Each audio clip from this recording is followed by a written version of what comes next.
로마서 3장 1절에서 8절까지의 말씀을 오늘은 살펴보겠습니다. 사도 바울은 로마서의 서두에서 오직 의인은 믿음으로 말미암아 살리라 이런 진리를 선언했습니다. 그리고 이어지는 내용에서 바울은 사람이 행위로는 절대로 의로워질 수가 없고 오직 예수 믿는 믿음으로만 사람은 죄 사함을 받을 수 있고 구원을 받아서 의로워질 수가 있는 것이다. 이 내용을 자세히 풀어서 설명하고 있습니다. 바울은 이 로마서에서 특별히 율법을 지켜서 의로워지려고 하는 것이 쓸데없다는 것을 대단히 강조해서 또한 반복적으로 말하고 있습니다. 왜 그러느냐? 당시 초대교회 내에 유포되고 있었던 율법주의를 경계하기 위함이었습니다. 당시 유대인들은 자신들이 하나님께 받은 율법, 신의 산에서 율법 받았잖아요. 그 율법을 잘 지키만 하면은 그럼 구원받을 수 있다 이렇게 생각을 했어요. 이러한 생각이 이 생각이 완전히 인이 박혀 있었기 때문에 그래서 유대인들 중에 예수 믿게 된 사람들, 그러니까 교회의 일원이 된 성도들, 그들이라 하더라도 이런 유대인 성도들이라 하더라도 율법을 지켜야 구원받지라는 것을 당연하게 생각하고 있었습니다. 고정관념이죠, 고정관념. 그래서 이런 유대인 성도들이 이방 지역에 세워진 교회를 찾아오면 문제가 생기는 겁니다. 로마 제국 내에서 어디든지 여행 갈 수 있잖아요. 그런데 유대인들이 이방 지역에 있는 그 교회 가서 예배 드리려고 찾아갔는데 거기서 뭘 하느냐. 나는 유대인이요. 예루살렘 교회에서 왔어. 하면 사람들이 다 인정해 주잖아요. 그래서 아는 척 하는 거예요. 그래요. 성도 여러분들이 예수 믿어서 구원받는 도를 잘 섬기고 있군요. 그런데 그것만 가지고는 안 돼요. 하나님께 받은 율법을 지켜야 되는 거예요. 그래서 남자라면 다 할례도 받아야 되는 겁니다. 이런 식으로 얘기를 하는 거예요. 그래서 이방인 성도 가운데에 혼란이 일어납니다. 굉장히 큰 혼란이 있었어요. 바울이 이러한 상황들을 비일비재하게 겪어왔기 때문에 이 오직 믿음만으로 구원받는다는 이 진리를 설명을 할 때에 율법을 지켜서 구원받겠다라는 이 유대인들의 생각을 제시를 하고 있는 겁니다. 이게 왜 잘못되었는가를 여러 각도에서 지적을 해주는 겁니다. 바울은 로마서 2장에서는 하나님께 율법을 받은 유대인들은 율법으로 말미암아 정죄를 받고 심판받게 된다 했어요. 그리고 율법 받지 아니한 이방인들, 그러니까 헬라인들은 양심, 하나님이 그들에게 주신 양심이 그들을 정죄하고 심판을 받는 근거가 된다. 이렇게 말씀입니다. 당시의 유대인들은요, 하나님께서 우리들에게는 특별히 율법을 내려주셨으니까 우리 유대인들은 이방인들과는 달리 특별한 대우를 받을 거야. 이렇게 여기고 있었습니다. 심판대에서도 하나님의 심판대에서도 특별 대우 받겠지 이렇게 생각하고 있었단 말입니다. 그렇지만 바울은 뭐라고 한 겁니까? 유대인이나 이방인이나 다를 바 없는 죄인이다. 하나같이 다 추악하다. 그래서 유대인이건 이방인이건 하나님 앞에서 심판받는 게 마땅하다. 동일하게 심판받는다. 선언한 거예요. 이 말을 들은 유대인들은요, 이제 반발심도 생기고 또 의문도 들고 하는 겁니다. 그래서 바울에게 다양한 질문들을 그동안 해왔습니다. 바울이 가는 곳곳마다 이러한 진리를 선언을 하니까 그 말을 듣고 있던 유대인들이 이제 회당에서 주로 들었겠죠? 들으면서, 그러면 당신은 이러이러하다는 겁니까? 저러저러하다는 겁니까? 하면서 다양하게 질문을 쏟아내고 바울을 비방하고 했던 겁니다. 바울이 그렇게 들어온 여러 가지 그런 주장과 질문들, 그것들을 요약을 해서 지금 말하고 있어요. 너희들 내가 이렇게 말하니까 오직 믿음만으로 구원받는다니까 유대인이고 이방인이고 차이 없다 하니까 지금 이러이러한 주장을 하려고 했지? 또 요러요러한 질문을 하려고 했지? 나를 이렇게 비방을 하려고 했지? 하면서 바울이 먼저 말하고 있어요. 또 그런 말을 많이 듣다 보니까 워낙 많이 경험을 하니까 바울이 듣는 사람이 가질 질문을 빠삭하게 알고 있는 겁니다. 그래서 그러한 내용들을 바울이 이제 정리를 해서 자세하게 답변을 해주는 형식으로 되어 있습니다. 이제 그러한 각각의 내용들을 살펴볼 것입니다. 1절과 2절을 함께 읽겠습니다. 그런즉 유대인의 남이 무엇이며 할례의 유익이 무엇이뇨 범사에 많으니 첫째는 저희가 하나님의 말씀을 맡았음이니라. 바울은 유대인이 이방인보다 나은 점이 무엇이냐라고 물었습니다. 그러한 질문을 자기가 그동안 받아왔던 거예요. 진리를 선언할 때마다 아니 그러면 유대인이 이방인보다 나은 점이 뭐예요? 이런 질문을 항상 받아온 겁니다. 그것에 대한 답을 하는 거예요. 바울은요 로마서 9장 4절과 5절을 보면요 이스라엘에게 특별히 허락된 은혜에 대해서 이렇게 말하고 있습니다. 저희는 이스라엘 사람이라 저희에게는 양자됨과 영광과 언약들과 율법을 세우시는 것과 예배와 약속들이 있고 조상들도 저희 것이요 육신으로 하면 그리스도가 저희에게서 나셨으니 저는 만물 위에 계셨을 때에 찬양을 받으실 하나님이시니라 아멘이라고 했어요.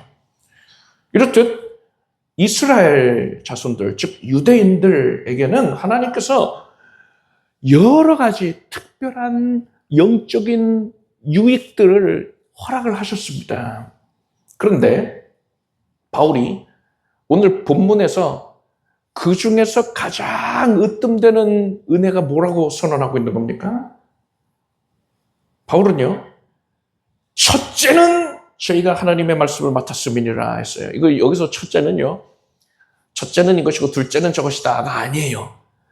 가장 으뜸되는 것은 이란 뜻입니다. 최고의 은혜가 무엇이냐? 하나님의 말씀을 맡았음이라 했어요. 이것이 유대인에게 있어서 가장 큰 은총이라는 겁니다.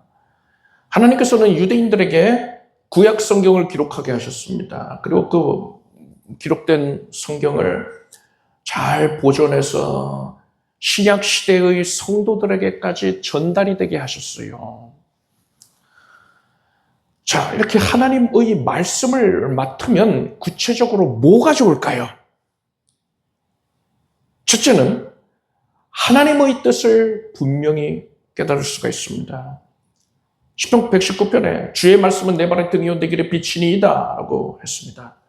사람은 하나님의 말씀을 통해서 비로소 하나님께서 무엇을 원하시는지 하나님의 뜻을 헤아릴 수 있게 됐고요. 하나님이 원하시는 대로 그 길로 나아갈 수가 있게 되는 것입니다. 하나님께서는 그러한 사람을 기뻐하셔서 그가 나아가는 걸음에 복을 내려주시는 것입니다. 하나님의 말씀을 맡으면 둘째로 어떤 복을 누리느냐? 구원을 얻게 됩니다. 디모데후서 말씀에 또 내가 어려서부터 성경을 알았나니 성경은 능히 너로 하여금 그리스도 예수 안에 있는 믿음으로 말미암아 구원에 이르는 지혜가 있게 하느니라 했습니다. 모든 성경 말씀은 예수 그리스도가 유일한 구원의 길이시다라는 진리를 증거하고 있습니다. 따라서 사람은 성경 말씀을 통해서 예수 그리스도를 구세주로 영접하고 구원을 얻게 되는 것입니다. 하나님의 말씀을 맡으면요, 셋째로 어떤 유익을 누리느냐? 하나님과 깊이 교제할 수 있게 됩니다. 예수께서는 사람이 나를 사랑하면 내 말을 지키리니 내 아버지께서 저를 사랑하실 것이요 우리가 저에게 와서 거처를 저와 함께 하리라 하셨습니다. 사람이 하나님을 사랑하면 자연히 하나님의 말씀에 순종하고 따를 수밖에 없습니다. 이것은 하나님의 말씀을 맡았기 때문에 비로소 가능하게 된 것이지요. 말씀을 모르면 아무리 하나님 사랑한다고 해도요, 뭘 해드릴지 모르잖아요. 하나님께서는 이렇게 하나님을 사랑하여 그 말씀에 청종하는 자를 더 크게 사랑하셔서 그에게 긴밀하고 친밀한 교제를 허락해 주십니다. 예수께서 우리가, 그러니까 아버지와 내가 또 성령이 저에게 와서 거처를 저와 함께 하리라 하셨잖아요. 임재해 주시겠다는 겁니다. 말씀을 맡은 자는 성령의 충만함을 누릴 수가 있고요. 예수 그리스도의 영과 동행하는 삶을 살게 되는 것입니다. 이렇듯 유대인들은 하나님의 말씀을 맡음으로써 큰 유익을 허락받은 자들이에요. 그런데 이들이 이러한 유익을 누리면서 살았습니까? 그러질 못했어요. 그들은 율법을 지켜서 구원받겠다, 이렇게 주장하고 있었잖아요. 이것은 말씀을 깨닫지를 못한 겁니다. 하나님 뜻을 깨닫지를 못했어요. 예수 그리스도를 유일한 구원의 길로 영접하지 아니한 자의 모습입니다. 하나님을 진실로 사랑한 자가 보일 모습이 아닌 것입니다. 하나님과 친밀한 교제를 누리지 못했거든요.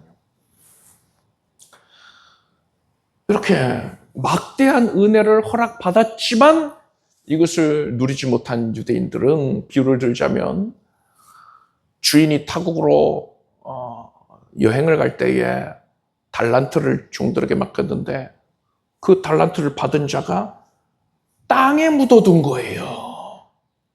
땅에 묻어두고서는 일절 자기는 그것과 관계가 없다, 선을 긋고 살았던 것입니다. 그러다가 주인이 돌아오면 어떻게 됩니까? 이 종은 큰 책망을 받게 되는 것입니다. 그런데 여러분, 하나님께서 구약시대에는 이렇게 유대인들에게 말씀을 맡기셨는데 신약시대에는 그 유대인이라는 한계를 넘어서서 이방인을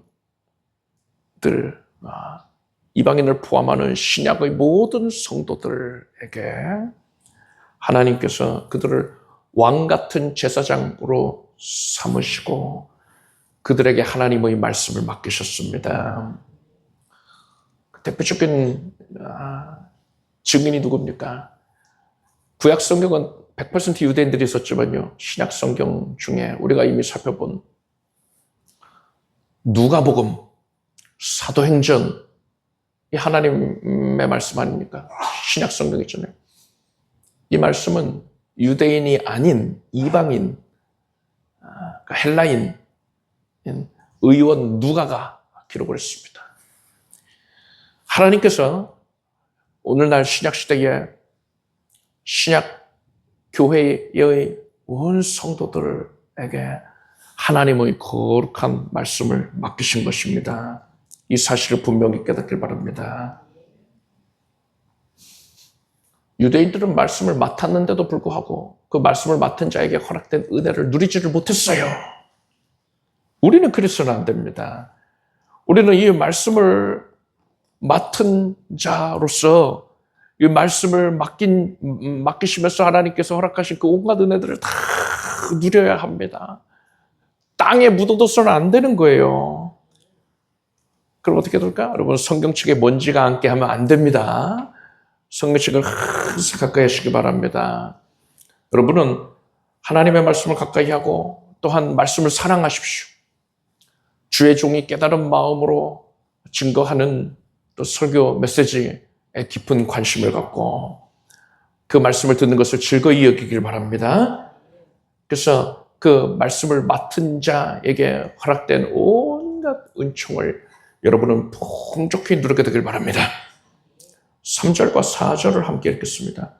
어떤 자들이 믿지 아니하였으면 어찌하리요? 그 믿지 아니함이 하나님의 미쁘심을 패하겠느뇨?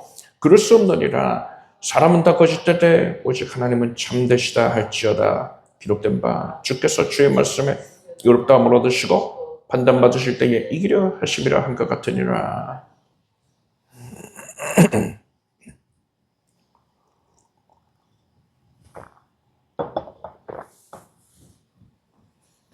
바울은 유대인들이 하나님의 말씀을 맡았지만 그들이 말씀을 믿지 아니하였다면 그럼 뭡니까? 앞에서 언급한 대로 말씀을 맡은 자에게 허락된 은혜를 이들이 누리지를 않는 거잖아요. 만약에 그런 상황이 초래됐다면, 이미 그런 상황이 초래됐죠. 그렇게 됐다면, 그러면은 하나님의 신실하심을 패할 수 있겠느냐? 미쁘심을 패할 수 있겠느냐? 이렇게 물었습니다. 이 말은 유대인들이 말씀을 믿지 않으면 하나님께서 그들에게 허락하셨던 은혜, 말씀을 맡은 자에게 허락하셨던 은혜를 하나님께서 취소하시겠느냐라는 겁니다. 이에 대해서 바울은 절대로 그렇지 아니하다 했습니다. 사람은 다 거짓되되 오직 하나님은 참되시다 라고 선언했습니다. 바울이 이 말을 하는 이유가 뭐겠어요? 유대인들이 말씀을 맡은 자에게 허락된 은혜를 일절 누리지를 않고 있잖아요.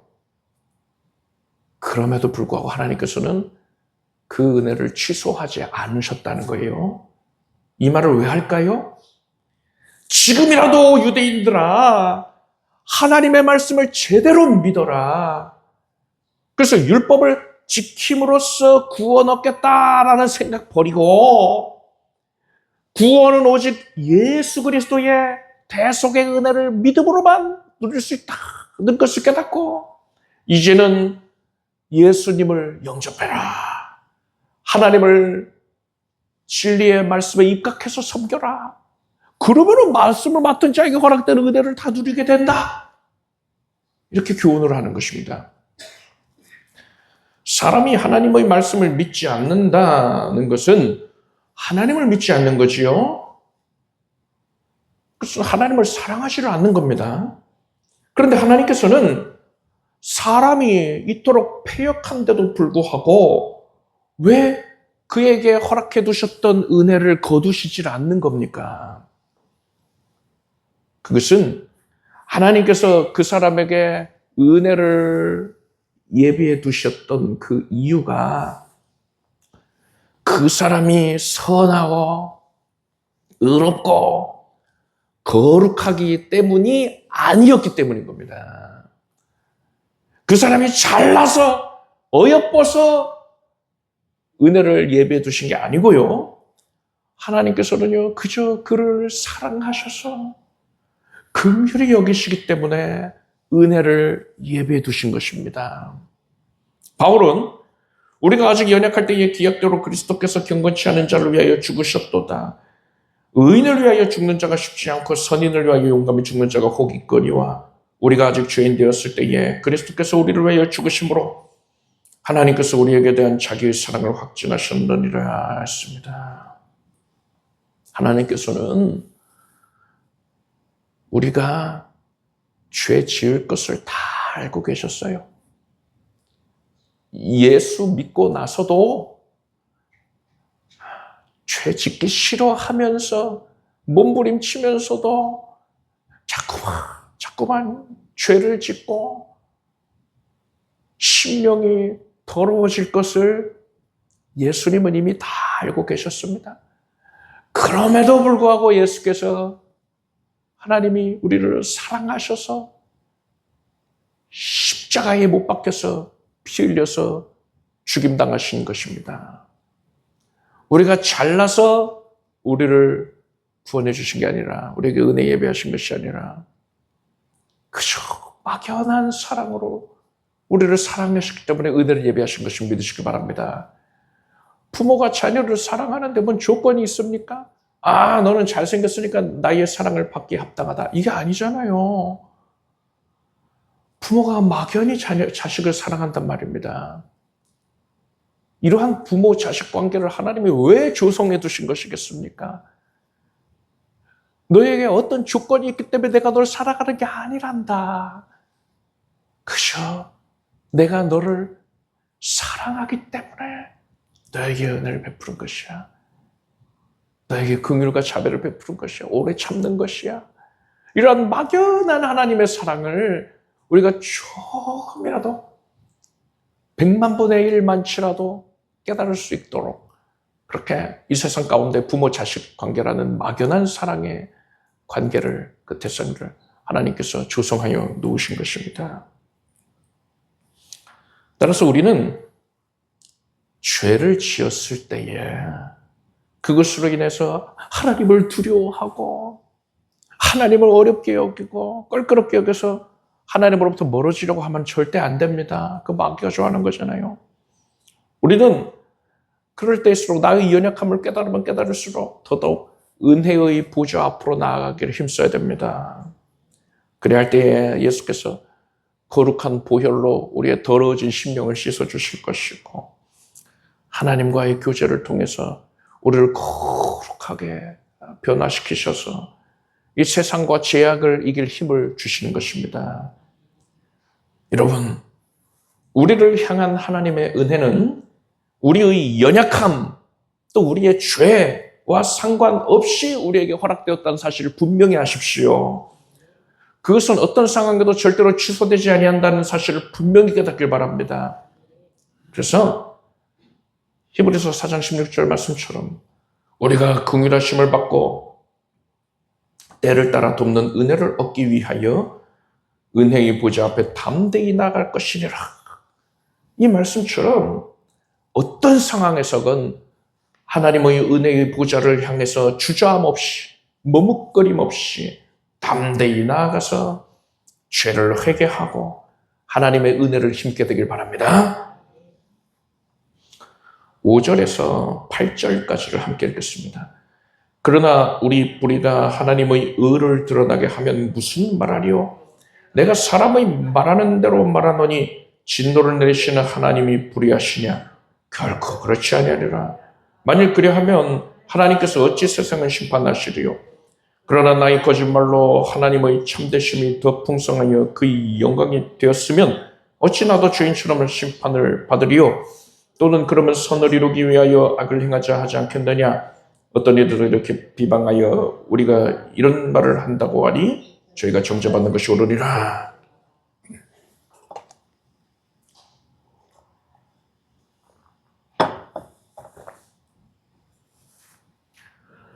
바울의라는 설교 또 가르침을 들은 유대인들은 줄곧 이렇게 또 바울에게 반박을 해왔던 것으로 보입니다. 뭐라고 했느냐? 네 말대로 그러니까 유대인들이 불의하다면 그럼에도 불구하고 은혜를 베풀어 주신 하나님의 참되심이 더 풍성하게 분명하게 드러난 것이 아니냐. 이건 하나님께 영광이 되는 것 아니냐. 그렇다면 하나님의 영광을 드러낸 유대인을 하나님께서 심판하시면 안 되는 것 아니냐. 그래서 궤변이죠, 궤변. 말도 안 되는 소리를 하는 겁니다. 그런데 바울이 그것에 대해서 지금 그러한 반박에 대해서 답변을 하는 겁니다. 바울은 유대인들이 이렇게 주장하는 것. 아니, 네 말대로 우리가 악하면은 내가 악한데도 하나님의 은혜 베푸시는 거니까 하나님이 영광 받으시는 거, 하나님이 참되심이 드러나서 영광 받으신 거니까 하나님 영광 받으시는 일에 우리가 사용됐는데 우리에게 벌 주시면 안 되는 거네. 이 말에 대해서 바울은 그 말은 선을 이루기 위해 악을 행하자라고 하는 것과 같다라고 했습니다. 유대인들은 하나님의 말씀을 맡았음에도 불구하고 패역하게 굴었습니다. 심지어 하나님 대신에 우상을 섬겼어요. 아주 갈 때까지 간 거죠. 그럼에도 불구하고 하나님께서 그들을 버리지 아니하셨습니다. 선지자를 보내셔서 그들을 가르치시고 꾸짖으셨어요. 그리고 바벨론 제국을 회초리 삼아서 그들이 바벨론의 포로로 끌려가게 되어서 그곳에서 크게 통회하며 모든 교만을 버리고 하나님 앞에 회개하는 시간을 갖게 하셨습니다. 그리고 때가 되매 유대인 가운데에서 구원자 메시아가 나게 하셨습니다. 이로써 하나님의 사랑이 참 무한하시구나. 자비하심과 오래 참으심이 무한하시구나. 하나님은 참 참으로 참되신 분이구나. 언약하신 바를 반드시 성취하시는구나. 이런 사실이 드러나게 됐잖아요. 하나님이 영광 받으신단 말입니다. 자, 그러면 이 일 가운데에 패역하게 굴었던 이 유대인들, 이들이 잘한 겁니까? 절대 그렇지 않지요. 제가 여러 번 강조해서 말씀드린 바 있지만 하나님께서는 하나님의 영광을 위해서 일하시는데 그것을 위해서 하나님께서는 사람을 사용하십니다. 이때 사람은 하나님께서 사람에게 선한 역할을 맡기기도 하시고 악한 역할을 맡기기도 하십니다. 그런데 하나님께서요, 하나님 보시기에 선한 자에게 그에게 악한 역할을 맡기시지 않아요. 하나님께서는 악한 자가 자신의 악함을 그대로 발현하게 방치하십니다. 유기하시는 거죠. 악한 자는 악한 모습 그대로 그의 악을 행하게끔 버려두시는 거예요. 그게 바로 이제 악한 역할을 맡은 겁니다.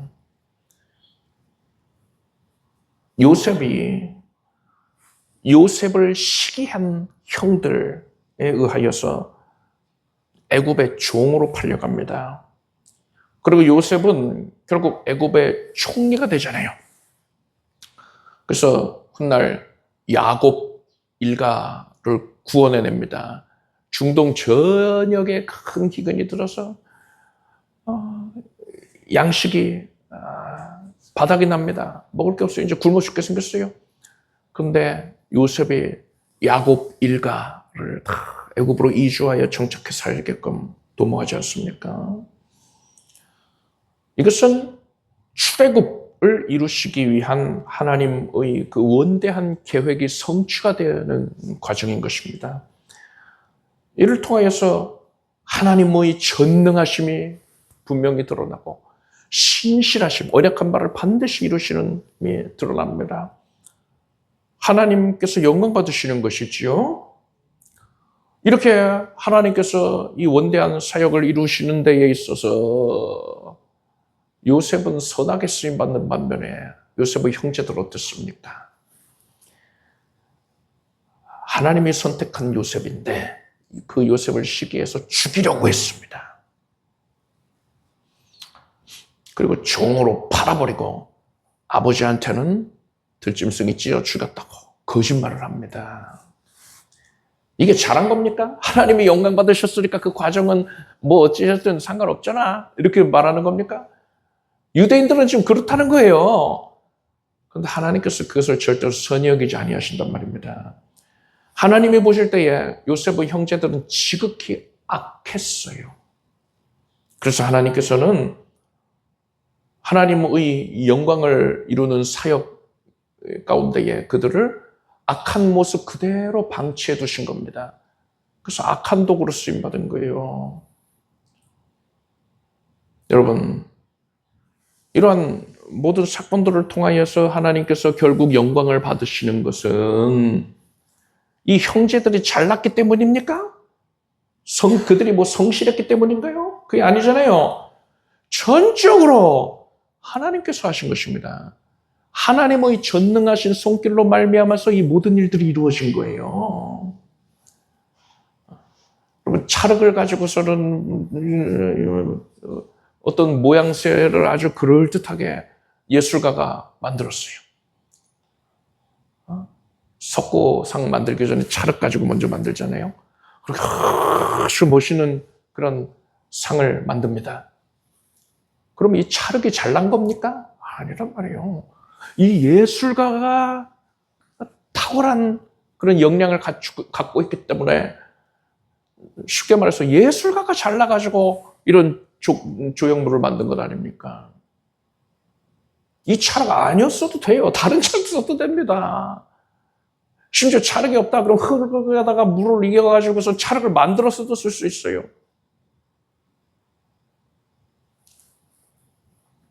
하나님께서 영광 얻으시는 그런 사건들, 사역을 통해서 이 구속사를 전개 나가신 것은 전적으로 하나님이 위대하셔서 그리 된 것입니다.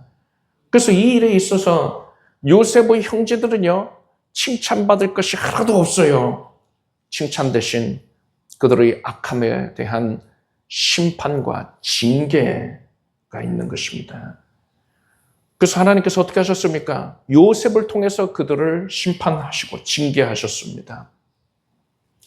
그들이 양식을 사기 위해서 애굽에 왔을 때에 요셉이 형제들을 알아봅니다. 그런데 형제들은 못 알아봐요. 왜냐? 우선 애굽에서 관리들 머리 빡빡 깎고 있잖아요. 머리를 빡빡 깎고 있고 또 높은 보좌에 앉아 있고 또 애굽 말을 한단 말이에요. 그래서 통역을 세워가지고 히브리 말로 번역해 줄 수 있는 사람을 세워가지고 하니까 또 요셉이 뭐 화장도 하고 있고 막 할 테니까 못 알아봐요. 근데 요셉은 대번에 형들인 걸 알아는 것입니다. 요셉이 그들을 정탐꾼으로 몰아갑니다. 스파이다. 애굽을 침략하려고 스파이짓 하는 거다. 그래서 그들을 신문합니다. 크게 곤란에 빠지게 합니다. 또 구금하기도 했어요. 이것은 요셉이 뒤끝이 있네 이렇게 생각할 일이 아니에요. 요셉은 하나님께 붙들려 있단 말이죠. 요셉이 형제들에게 분풀이한 게 아닙니다. 하나님께서 요셉의 마음을 감동하셔서 그 악한 형제들에게, 악을 행했던 악한 도구로 쓰임받았던 형제들에게 하나님의 공의의 심판을 내리신 거예요. 그래서 그들을 괴롭게 하신 것입니다. 깨어지게. 또 그래서 그들로 하여금 회개하는 시간을 갖게 하셨단 말입니다. 여기서 여러분들은 악한 도구로 쓰임받은 자는 반드시 심판받는다는 것을 깨달으시기 바랍니다. 이렇듯 하나님께서 하나님의 영광을 위해 일하실 때에 악한 도구로 쓰임받은 자는 반드시 심판을 받습니다. 반면에 요셉처럼 선한 도구로 쓰임받은 사람에게는 하나님께서 칭찬과 상을 내려주십니다. 모두 다 하나님이 하신 건데 하나님께서는요, 그 일을 이루시고 나서 선하게 쓰임받은 자를 기뻐하셔서 그들에게 반드시 상을 내려주시는 거예요. 바울은 이에 대해서 이렇게 말합니다. 하나님께서 각 사람에게 그 행한 대로 보응하실 때 참고 선을 행하여 영광과 존귀와 썩지 아니함을 구하는 자에게는 영생으로 하시고 라고 했어요. 참으로 자비로우시지요, 우리 하나님이. 그래서 여러분, 우리는 어떤 역할로 쓰임받아야겠습니까? 악한 도구로 쓰임받을 게 아니라 오직 선한 역할로 하나님의 사역 가운데 쓰임받게 되길 바랍니다. 바울은 디모데후서에서 이렇게 말했습니다. 그러므로 누구든지 이런 것에서 자기를 깨끗하게 하면 귀히 쓰는 그릇이 되어 거룩하고 주인의 쓰심에 합당하며 모든 선한 일에 예비함이 되리라 했습니다. 악한 역할이 아니라 선한 역할로 쓰임받기 위해서는 필요한 게 뭡니까? 어떤 능력을 갖추고 이런 거 아니에요. 한 가지밖에 없습니다. 깨끗해야 돼요. 깨끗해야 돼요. 심령이 깨끗해야 됩니다. 심령이 어떻게, 우리의 영혼이 어떻게 깨끗해질 수 있을까요? 내 노력으로는 안 되고요. 성령님께서 임재해 주셔야 됩니다.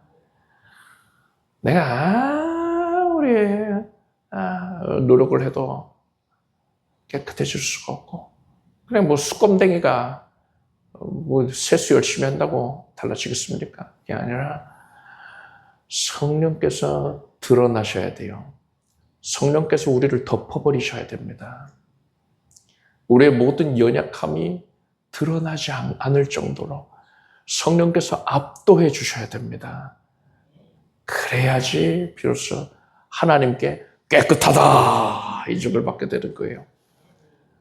이게 바로 성령 충만입니다. 여러분, 하나님의 영으로 우리의 심령을 가득 채우는 것을 사모하길 바랍니다. 성령님 임하여 주소서. 성령님, 내 마음의 문을 엽니다. 나에게 주권자로서 절대 권능자로서 나에게 더 충만히 임재하시고 성령님만 드러나 주십시오. 내가 드러나면 안 되고 성령만 드러나셔야 합니다. 이런 마음을 가져야 돼요. 그래야 할 때에 비로소 깨끗하다, 인정받고 선한 역할로 쓰임받게 되는 것입니다. 여러분, 성령의 충만을 간절히 사모하십시오. 기도하겠습니다. 하나님, 예수 그리스도께서 우리에게 오늘날 말씀을 맡기셨으니 말씀을 맡은 자답게 하나님의 말씀을 사모하며 그 말씀에 예비되어 있는 큰 은혜를 누리기를 힘쓰게 하여 주시옵소서.